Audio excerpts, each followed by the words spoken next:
So this is going to be a daily trade breakdown that we were discussing inside of the Telegram group chat on Tuesday, the 10th of January.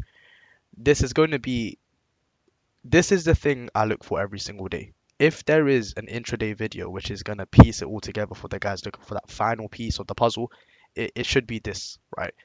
Now, every single day, the first thing I do is this Forex Factory calendar, and I look at the day. Where is the manipulation likely to be? Because everything we're hunting in the day is a power of three. From the opening, we want to see a manipulation opposing our bias, and then the intended move of the day.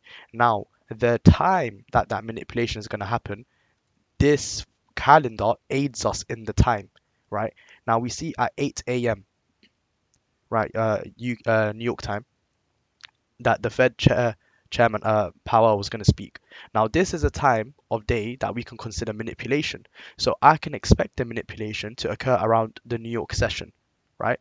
So the New York session is the time I can expect that, that manipulative move of the day. Now I'm already anticipating lower prices from the weekly commentary on the DXY, right? So what am I looking for on the daily candle? I'm trying to look for a move lower. I'm favoring moves lower over the move higher right now. I'm scalping the moves, right? Now every single day I have that midnight price right here. Now if you're asking what these lines are, if you go to a 4-hour time frame,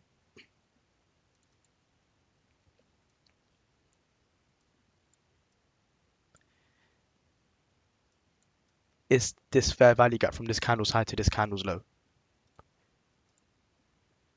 Now, notice how I considered the time of manipulation first was the New York session, and then I look for a protractionary move which makes sense to which I can gauge price should protract around this time into this price level.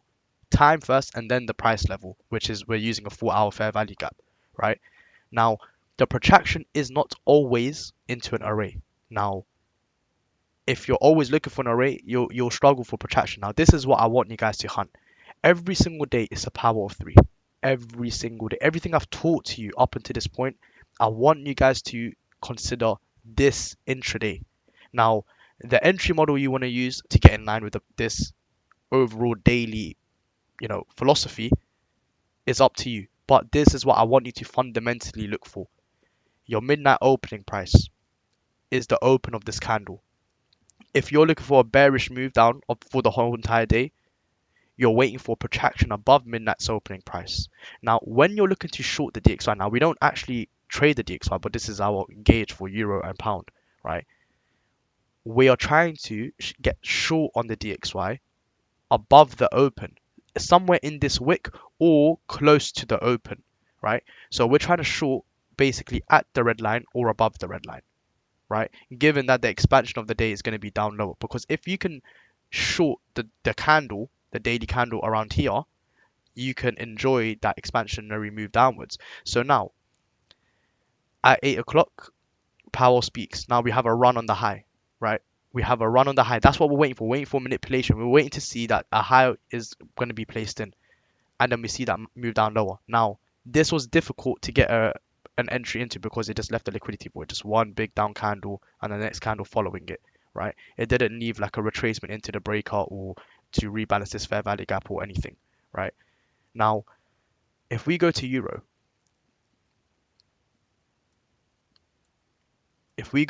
we see the same thing. We have midnight opening price. We're anticipating bullish, right? Bullish candle. So what do we wait for? Wait for that move beneath midnight opening price. Now we got it here, right? If we time it with the DXY, it didn't run into that fair value gap here. Do you see my point? It needs to be a logical price level. And you have to remember that there's also, around this time, a very manipulative event taken on. So it's about using your logic and your understanding where is a manipulation likely to take place. It's more favorable to take place in the New York time, right? Now I want you guys to also understand this.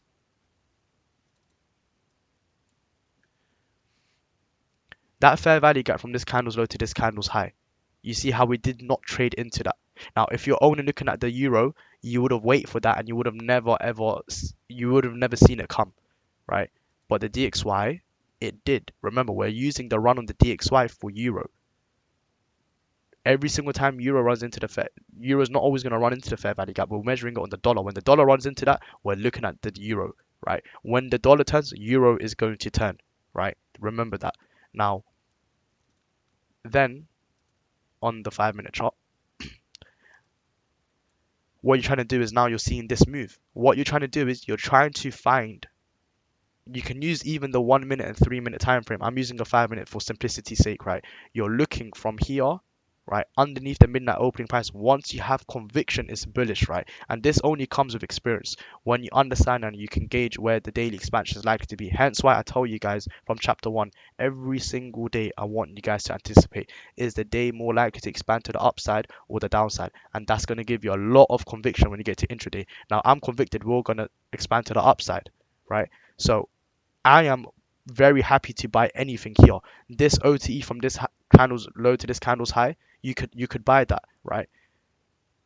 On the 1 minute chart, I believe there was a much clearer buy model offered. If you go all the way back.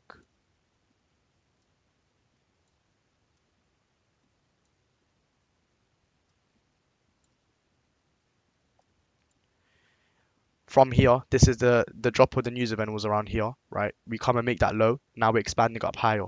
You see, knowing that you want to be a buyer on euro underneath midnight's opening price, you see this candle, right?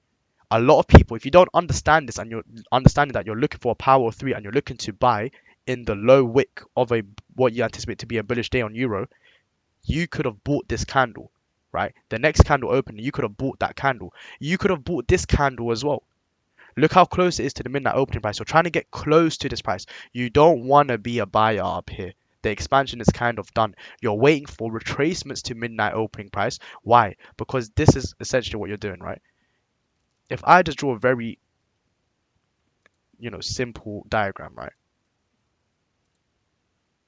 This is a doji candle. Now you see when it's at midnight opening price, this is what the candle looks like. Think of the daily candle in your head. When it's at the open, right? When price is at the open, this is what it looks like. Now you're trying to see that expansion upwards, right? So if you buy here once that low's already made in, right, then you should enjoy that expansionary move, which is this, right? So you see how the retracement back here down on the daily candle it will look like it's going down lower because the daily candle's always, it is dynamic. It's always changing as time is passing through it. But you know that it's predetermined to be bullish. Every single move back to midnight opening price or underneath it offers a new long opportunity, right? Now, don't always go for these highs and these highs. If you find a stop loss, a safe one, just go for a 2-to-1 risk to reward, right? Practice this, back test this. I'll try to make a lot more videos like this for your guys' help. The next video is going to be very big around this, and there's going to be another time that I want you to consider as well, which I'll teach you guys. So until next time, and I'll see you guys in chapter 6 lesson 2.